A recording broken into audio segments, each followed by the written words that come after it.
There is a growing backlash against Prince Harry in his adopted home of the US, after Fox News dedicated a prime segment to mock the Duke of Sussex's memoir announcement. The Fox News segment, known as Friday Follies, typically sees popular host Laura Ingraham and guest pundit Raymond Arroyo pick out the most ridiculous stories of the week. Harry ended up in the segment, with Raymond Arroyo claiming Harry was about to smash the king with his new memoir. The conservative pundit said, "Spare is an allegedly unsparing account of the Duke of Sussex's truth. His truth. You have a spare key, a spare tyre. I understand the heir and the spare, but I wouldn't call myself a spare. He's the spare royal discontent." Mr. Arroyo remarked on the cover, which is a close-up photograph of Harry. He said, "In addition to looking like a video game avatar, Harry's cover photo looks remarkably like a companion piece to Meghan Markle's Variety cover, both with that sun-kissed look." The pundit added that the cover and title were remarkably similar to Andre Agassi's autobiography, before revealing that both were written by the same ghostwriter, J.R. Moringer. Mr. Arroyo said, "It seems like we're repeating the trend, but it's a trend of celebrity, not royalty." Miss Ingraham responded, "I think it would have been more appropriate if it was just called Whipped, because the poor guy is always in the shadow of his wife.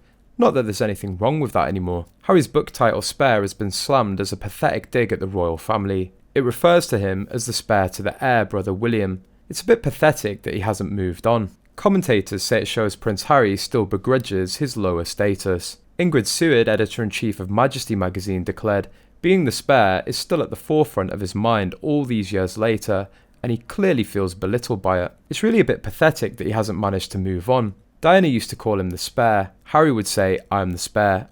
I don't have to behave, I can do what I want.'" Reports claimed Harry may fly to Britain in the new year to explain his intent in writing the book, which is set to cast a shadow over the royal family's Christmas, the first since the Queen died. Put it this way, it's not going to make for a relaxing family Christmas, a source said. Royal author Angela Levin slammed the Duke of Sussex for focusing his attention on past grievances with the king rather than on his new family. She alleged that the Sussexes want to destroy the royal family. Levin, while speaking to Sky News Australia, flayed the Duke for choosing Spare as the title of his memoir, saying it's a tragedy.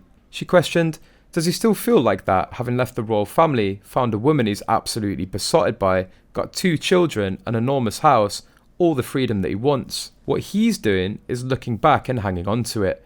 What's even worse in a small way is that the title in other countries around the world is leftover, as if he's some sort of leftover on the plate. I just think that's the most hideous title, and it's nonsense. He was next popular to the Queen, and he liked to muck about, to be a bit naughty. He was full of energy, Levin went on, and to try and attack his parents when King Charles is really grieving for his mother, it's so unkind.